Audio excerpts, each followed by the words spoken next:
وواعدنا موسى 30 ليلة وأتممناها ب10 فتم ميقات ربه 40 ليلة আর মুসাক আমি 30 ৰাতিৰ প্ৰতিশ্ৰুতি দিছিলোঁ, লগতে 10 যোগ কৰি সেয়া পূৰ্ণ কৰিছিলোঁ। এইদৰে তেওঁৰ প্ৰতিপালকৰ নিৰ্ধাৰিত সময় 40 ৰাতিত পূৰ্ণ হৈছিল।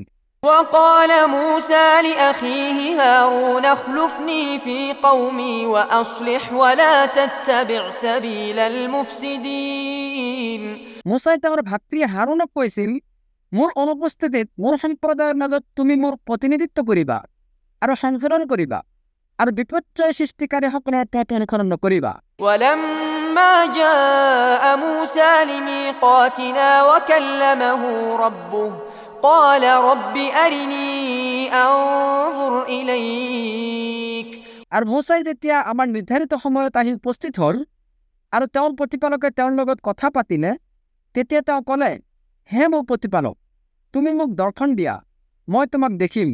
قال لن تراني ولكن انظر إلى الجبل فإن استقر مكانه فسوف تراني তেওঁ ক'লে, তুমি মোক দেখিব নোৱাৰিবা, তুমি বৰং পাহাৰৰ ফালে চোৱাচোন, সেইখন যদি নিজৰ ঠাইতে স্থিৰ থাকে তেনেহ'লে তুমি মোক নিশ্চয় দেখিব পাৰিবা। فلما تجلى ربه للجبل جعله دكا وخر موسى صعقا فلما أفاق قال سبحانك تبت إليك وأنا أول المؤمنين যেতিয়া তেওঁৰ প্ৰতিপালকে পাহাৰত জ্যোতি প্ৰকাশ কৰিলে, তেতিয়া ই পাহাৰক চূৰ্ণ বিচূৰ্ণ কৰিলে আৰু মুছা সংজ্ঞাহীন হৈ পৰিল। যেতিয়া তেওঁ জ্ঞান উভতি পালে, তেতিয়া ক'লে, মহিমাময় তুমি, মই অনুতপ্ত হৈ তোমাৰ ওচৰত তওবা কৰিছোঁ আৰু মুমিনসকলৰ মাজত ময়ে প্ৰথম। قال يا موسى إني اصطفيتك على الناس برسالاتي وبكلامي فخذ ما آتيتك وكن من الشاكرين তেওঁ ক'লে, হে মুছা, মই তোমাক মোৰ ৰিচালত আৰু বাক্যালাপৰ দ্বাৰা মানুহৰ ওপৰত নিৰ্বাচিত কৰিছোঁ। সেয়া মই তোমাক যি প্ৰদান কৰিলোঁ সেয়া গ্ৰহণ কৰা আৰু কৃতজ্ঞতা জ্ঞাপনকাৰীসকলৰ অন্তৰ্ভুক্ত হোৱা। وكتبنا له في الألواح من كل شيء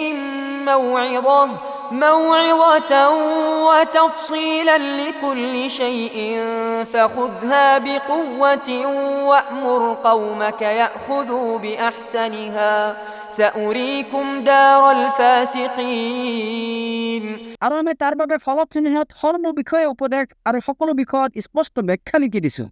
গতিকে সেয়া দৃঢ়ভাৱে ধাৰণ কৰা আৰু তোমাৰ সম্প্ৰদায়ক ইয়াৰ মাজৰ যি উত্তম সেয়া গ্ৰহণ কৰিবলৈ নিৰ্দেশ দিয়া।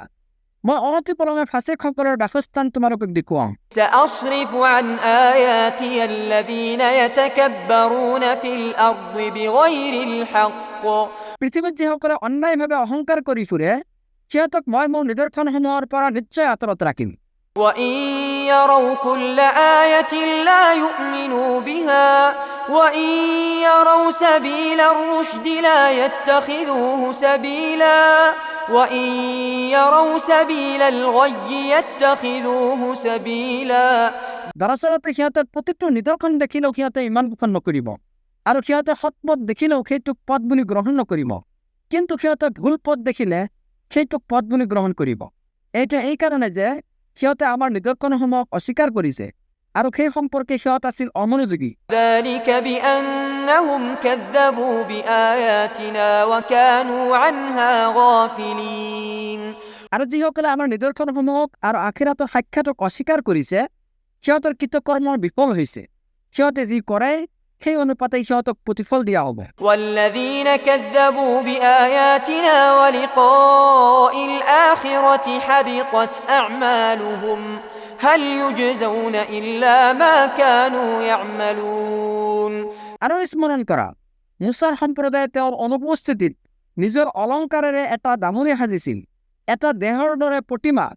واتخذ قوم موسى من بعده من حليهم عجلا جسدا له خوار ألم يروا أنه لا يكلمهم ولا يهديهم سبيلا اتخذوه وكانوا ظالمين যিটোৰ পৰা গৰুৰ দৰে হাম্বা হাম্বা শব্দ ওলাইছিল।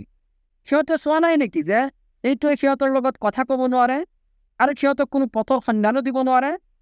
তথাপিও সিহঁতে ইয়াকে উপাস্যৰূপে গ্ৰহণ কৰিছিল আৰু সিহঁত আছিল জালিম।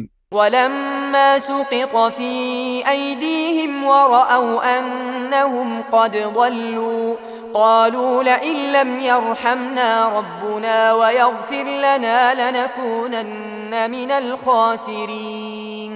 আৰু সিহঁতে যেতিয়া অনুতপ্ত হ'ল আৰু দেখিলে যে সিহঁতে বিপদগামী হৈ গৈছে, তেতিয়া সিহঁতে ক'লে, আমাৰ প্ৰতিপালকে যদি আমাৰ প্ৰতি দয়া নকৰে আৰু আমাক ক্ষমা কৰি নিদিয়ে, তেন্তে নিশ্চয় আমি ক্ষতিগ্ৰস্তসকলৰ অন্তৰ্ভুক্ত হৈ যাম। ولما رجع موسى إلى قومه غضبان أسفا قال بئس ما خلفتموني من بعدي أعجلتم أمر ربكم। আৰু মোচাই যেতিয়া ক্ৰুদ্ধ আৰু বিক্ষুব্ধ হৈ নিজ সম্প্ৰদায়ৰ ওচৰলৈ উভতি আহিল, তেতিয়া ক'লে, মোৰ অনুপস্থিতিত তোমালোকে মোক কিমান নিকৃষ্ট প্ৰতিনিধিত্ব কৰিছা। তোমালোকৰ প্ৰতিপালকৰ আদেশৰ আগতেই তোমালোকে কিয় খৰখেদা কৰিলা?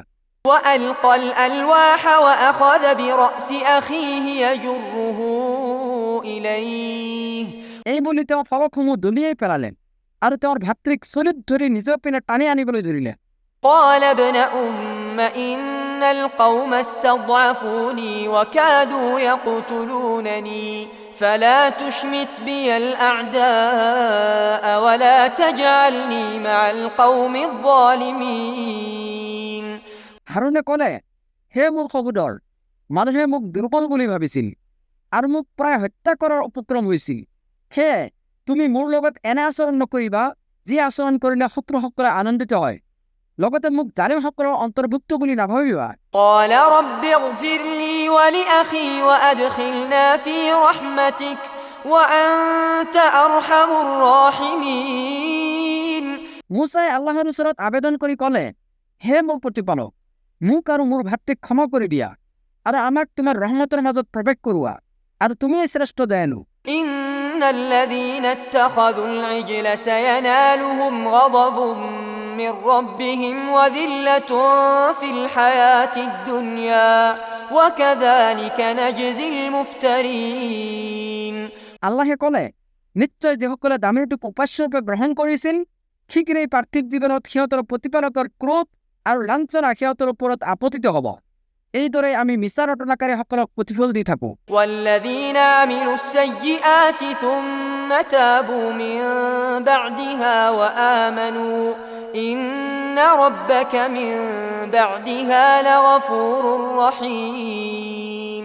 আনহাতে যিসকলে অসৎকৰ্ম কৰিছে কিন্তু তাৰ পিছত সিহঁতে তওবা কৰিছে আৰু ঈমান আনিছে, তেন্তে নিশ্চয় তোমাৰ প্ৰতিপালক ইয়াৰ পিছতো পৰম ক্ষমাশীল, পৰম দয়ালু। ولما سكت عن موسى الغضب أخذ الألواح وفي نسختها هدى ورحمة للذين هم لربهم يرهبون। আৰু যেতিয়া মোচাৰ খং প্ৰশমিত হ'ল, তেতিয়া তেওঁ ফলকসমূহ তুলি ল'লে। যিসকলে নিজ প্ৰতিপালকক ভয় কৰে, সিহঁতৰ বাবে সেই ফলকসমূহত যি লিখা আছিল, সেয়া আছিল হিদায়ত আৰু ৰহমত। واختار موسى قومه 70 رجلا لميقاتنا فلما أخذتهم الرجفة قال رب لو شئت أهلكتهم من قبل وإياي। আৰু মোচাই তেওঁৰ সম্প্ৰদায়ৰ পৰা 70 জন লোকক আমাৰ নিৰ্ধাৰিত স্থানত একত্ৰিত হোৱাৰ বাবে মনোনীত কৰিলে। তাৰ পিছত সিহঁতে যেতিয়া ভূমিকম্পৰ দ্বাৰা আক্ৰান্ত হ'ল, তেতিয়া মোচাই ক'লে, হে মোৰ প্ৰতিপালক, তুমি ইচ্ছা কৰিলে আগতেই ইহঁতক আৰু মোকো ধ্বংস কৰিব পাৰিলাহেঁতেন। আমাৰ মাজৰ নিৰ্বোধসকলে যি কৰিছে তাৰ কাৰণে তুমি আমাক ধ্বংস কৰিবানে? أتهلكنا بما فعل السفهاء منا إن هي إلا فتنتك تضل بها من تشاء وتهدي من تشاء। এইটো হৈছে কেৱল তোমাৰ পৰীক্ষা, যিটোৰ দ্বাৰা তুমি যাক ইচ্ছা কৰা বিপদগামী কৰা আৰু যাক ইচ্ছা কৰা তুমি সৎপথত পৰিচালিত কৰা। أنت ولينا فاغفر لنا وارحمنا وأنت خير الغافرين। তুমিয়েই আমাৰ অভিভাৱক, সেয়ে তুমি আমাক ক্ষমা কৰা আৰু আমাৰ প্ৰতি দয়া কৰা। ক্ষমাশীলসকলৰ ভিতৰত তুমিয়েই শ্ৰেষ্ঠ।